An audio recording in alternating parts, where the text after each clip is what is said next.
everyone, John Henry here, slingshotfutures.com, and welcome to the daily futures market outlook for 4/11 of 17, going on to the 11th, and we're starting off the week pretty strong so far. The price action is okay. I would prefer the U.S. session to be a little bit more volatile, but beggars can't be choosers. We'll work with what we can get.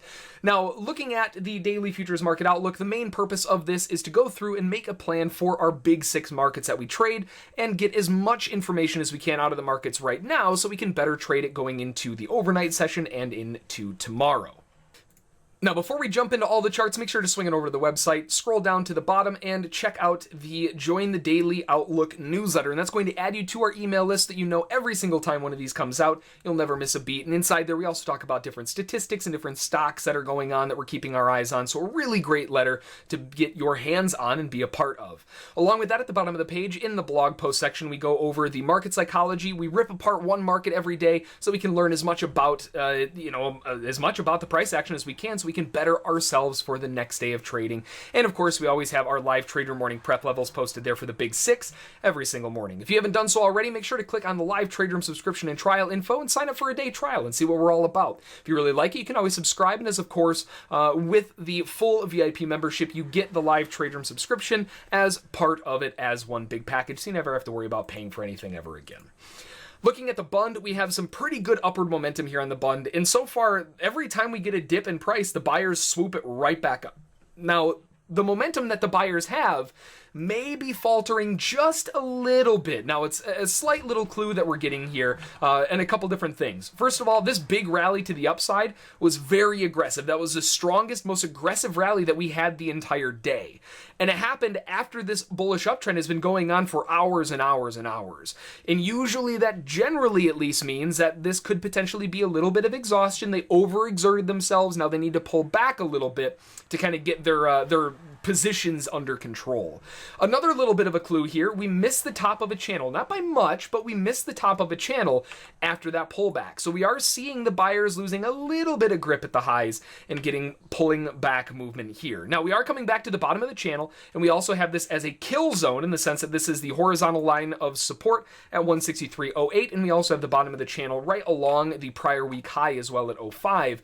Everything stacking up at the same place for a potential nice little rally here going in towards the overnight session and tomorrow. So looking to be a buyer right around here, maybe on a quick little pullback, and then looking for a pop back up towards 163.28. Because of the weakness that we're seeing so far, I don't necessarily know that I would want to go for a big new high. Maybe just back to the highs and call it good. We'll have to play it by ear there. Over on the euro generally has been range bound. We opened up with a gap down and we kind of fluctuated back and forth. Beautiful rally from around 2200 last night up until around 2 o'clock this morning with a really nice run higher. We filled that weekend gap, pushed all the way back down again, tapped the double bottom low, and then broke out again back to the upside. So there's a lot of fluctuation here that we're getting on the euro, and the market is just, again, sort of traveling ranges. We have the range here. They broke out to the upside, came right back down in the range. Broke out to the upside, getting a little bit of a range up here now, and they may just fall right back down into the original range. The major area of support that the buyers need to get price back above and stay above is between that 62.70 to 62.54 area, and it doesn't look like they're doing so well on that at the moment. If that fails, that support area becomes resistance, and you're looking for a drive back down into this original range. And the original range, just sort of eyeballing it because it is not the cleanest of ranges. The low looks best around 60.75.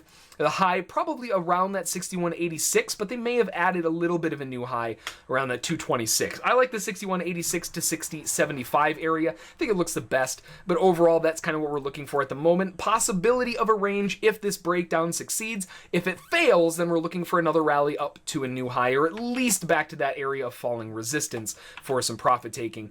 It doesn't look like the buyers are doing so good, so we may have to wait for a little bit of a drop lower, a retrace into resistance, and then sell it right back down.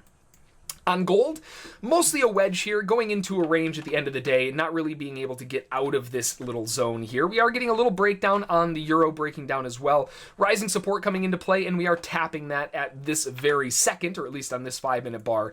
Depending on how this candle closes, if it closes weak with a lot of wick on the bottom, or it can't go back through the bottom edge of that by much, you may easily find buyers diving right back in to shove the market back up again to attempt that 1258.2.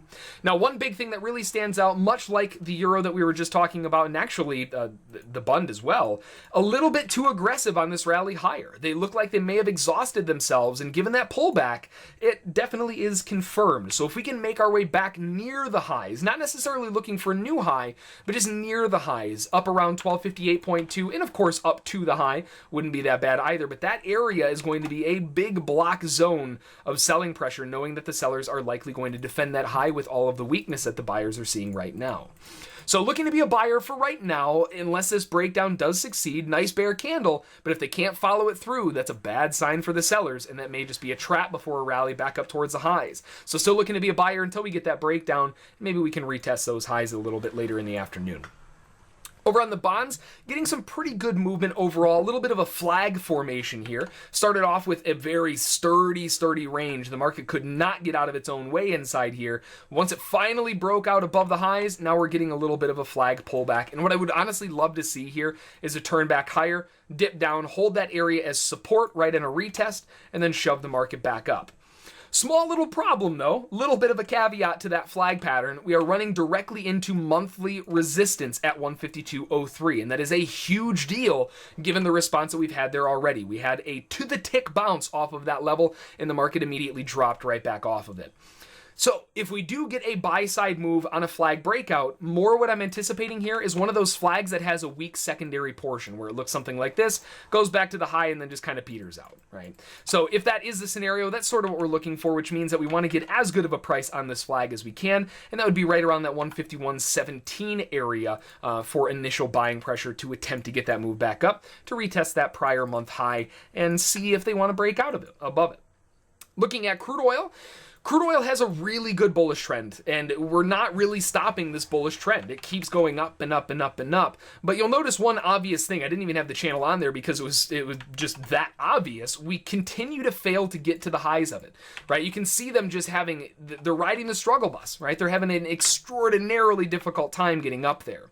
Now, a couple levels that we may be able to use for our benefit. There may be a tighter channel inside here, and that could be what they're focusing on, but that too is also falling short. So instead, what we're going to look for is a possible wedge top inside of the larger bull channel. We have the larger bull channel rising higher, and we have a wedge forming as well. Possible area of resistance that we've seen a huge amount of inventory coming in for the buyers likely liquidating their positions between 53.05 and 53.12. So what I would like to see is a pullback. I don't want to buy this high because obviously nobody else does either. We have last week's high at 52.94, which seems to be holding price up and down. We had a huge chunk of resistance come in there.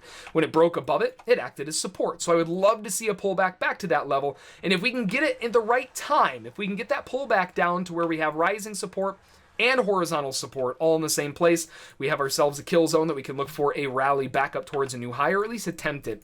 But it depends on how long this pullback takes. Either way, I don't want to buy up here. I'm looking to buy a pullback to continue this final move up.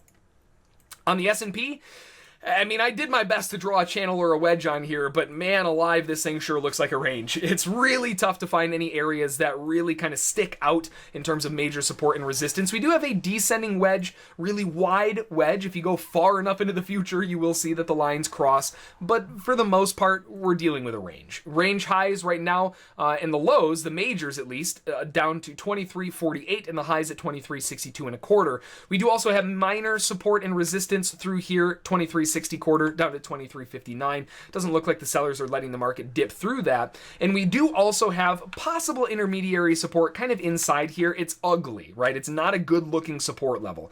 Anywhere from the major low down here to inside here. And because it's so big, I'm not a huge fan of marking that one up, but inside this zone, and we'll say between 23.52 half down to 23.49 and 3/4 is a buy zone. It's so wide though that you're probably able to wait for the market to give you a little more information. And if anything, I would rather see something like this where you have a tighter zone around 23.50 and 3/4 down to 49 and 3/4. At least that pinpoints it a little bit more, so it gives you something to work with. Either way though, we're in a range. We're nearing the lows of the range. We're not there yet. We're close, but we're nearing the lows. So as we always do with a range, looking to buy low, sell high, stay out of the middle, and you should be just fine here on the S&P going into the overnight and into tomorrow. So that's going to do it for the outlook. Looking at the news for tomorrow, we've got a couple things to keep our eyes on. At 4:30 in the morning out of the UK, we have the CPI. Forecast is 2.3%. That is also the same as the previous. Out of the European side of things, we have the German ZEW economic sentiment forecasted at 14 even. The previous was 12.8. And we do also have news in the US session, which is going to be the JOLTS job opening at 10 o'clock. And they're forecasting 5.655 million. The previous is 5.626 million. So we do have some news to keep things going. And don't forget, we do also have Yellen that's kind of on and off the microphone actually about 15 minutes ago. So it could be a little bit choppy sloppy inside here. Got to play it a little bit safe. But fingers crossed, the news that is happening for tomorrow should give us enough to work with. And you look at that bounce on gold too. Beautiful bounce and a nice little rally higher. So that's going to do it for this one. As we always say, make a plan, trade the plan, follow those rules, and you'll be A-okay. Until next time, we'll see y'all tomorrow.